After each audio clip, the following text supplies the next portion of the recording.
Times passes by and times change. The country is fast moving. There are many more Latino Hispanics than there are Blacks. As I say, the world is getting very, very small. The technological revolution that we're living through has implications that we can barely fathom. Maybe race, as Stanley Crouch once said to me, the late great Stanley Crouch, race is over, man. Didn't you know that race is over? Maybe race really is over. Glenn, it's funny. You're sounding like yourself 20 years ago, and I'm going to go to myself 20 years ago.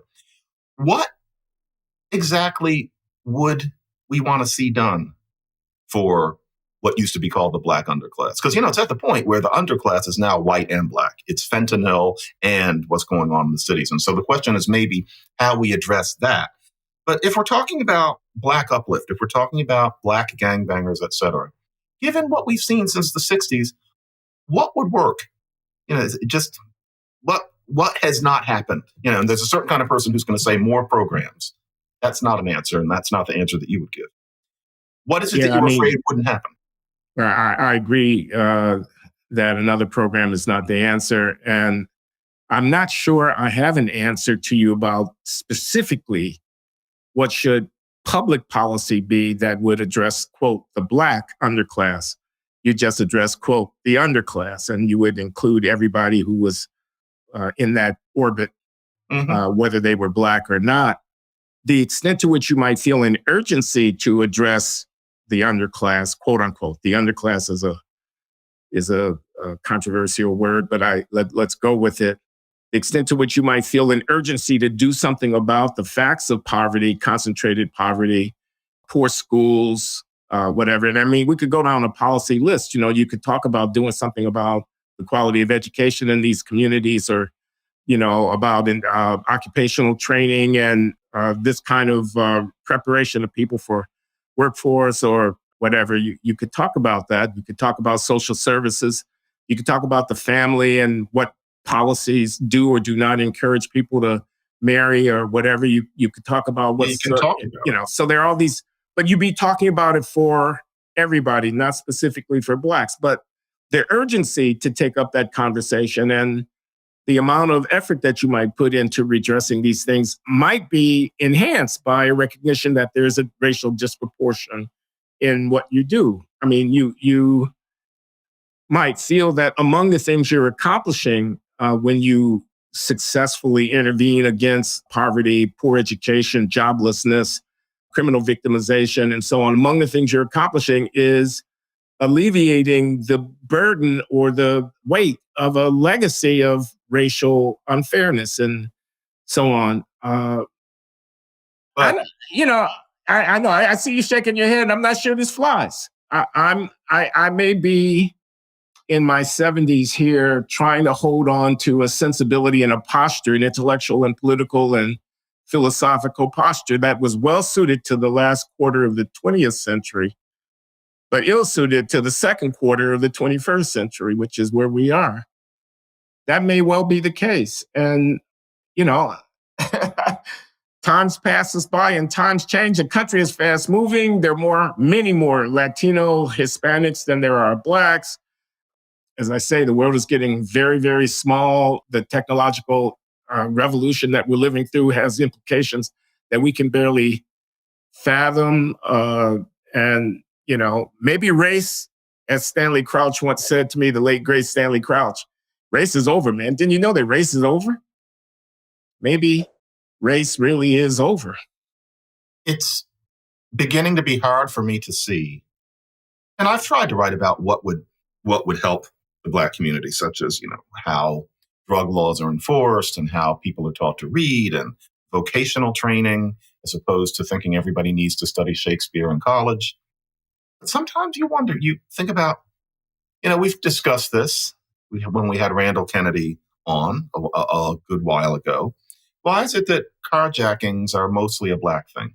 And somebody can maybe find some Vietnamese American kids doing it once, but Black thing. Why is it that the flash mobs that pop up, for example, in this city in New York, people getting together and just, in Philadelphia, Chicago.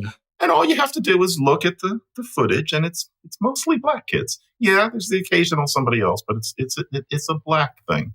and the mass robbings of stores. Sometimes they're Bosnian or something, but it's a black thing. I'm not sure what can be done about that. There's an extent to which, and here's the word that everybody hates so much, but a cultural thing settles in. A sense that this is what we do. People copycat each other. This is what we do. We got away with this. We can get away with this. And I don't know whether programs are going to help.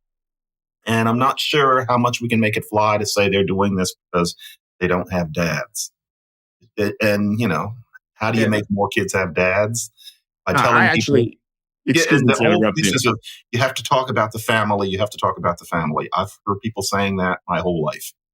And you can keep talking about it, but that doesn't make people get married. And so, it can be frustrating sometimes. I say in my 50s. But anyway, go ahead. No, I was just going to add, I think there's a network, social media network phenomenon where you end up with a flash mob because John calls Joe, Joe calls Phil, Phil calls Sam, Sam calls Robert. They all say, let's meet downtown at the Esplanade and let's, whatever. And they've got their photos that they're posting on Instagram of, the shenanigans and, they're all reinforcing each other. And those networks, just like the violence networks, the people who are shooting at each other, they are largely a part of a structure of interlocking relationships, some of them adverse relationships. But, it's the random person is unlikely to get shot. It's the person who's embedded within this structure, who has beefs across the various lines and whatnot, who ends up being the victim or perpetrator of the violence. So if you draw a map, connecting the nodes of who's killing whom, it's very inbred and very dense. And, a person who's not in the network is unlikely either to be a part of the flash mob or to be part of the gang shooting because he wore the wrong colors to school or whatever. And Something like that. Seth doesn't call Benjamin, who calls Eli, who calls, I've run out of names, but guys with Moses. names like those guys don't call each other. Yeah, they call each other about other things. Seth doesn't call Eli to go downtown and raise hell. It's these people you're calling John and James, who today we know are named Daquan and Ray Ray. And they're the ones who are doing it. And it settles in. And yeah, that ends up being the way they think that's cool. And the Great Society isn't going to help. You're a culture guy. Popular music, hip hop. Gangster rap. Where's this come from? This glorification of, lionization of thuggery, of violence, of this kind of braggadocio. You even get professional athletes in their loose moments, allowing themselves to be photographed with pistols in their hands and stuff like that. Where the hell is that coming from? And why is it that Seth and Eli enjoy that music too, including striking the poses here and there and dancing in a certain way, but it's play acting? Whereas with quote unquote John and Daquan, those two really go out and do it is the problem. It's one thing to live it, and it's another thing to just kind of play at it. And these are old discussions, but sometimes you wonder what actually could be done about that, specifically those specific behaviors. So the idea is just to fight poverty, although a lot of the people doing the things we're talking about are not poor. That's why some of this is culture rather than socioeconomics. But still, this stuff is very, very difficult.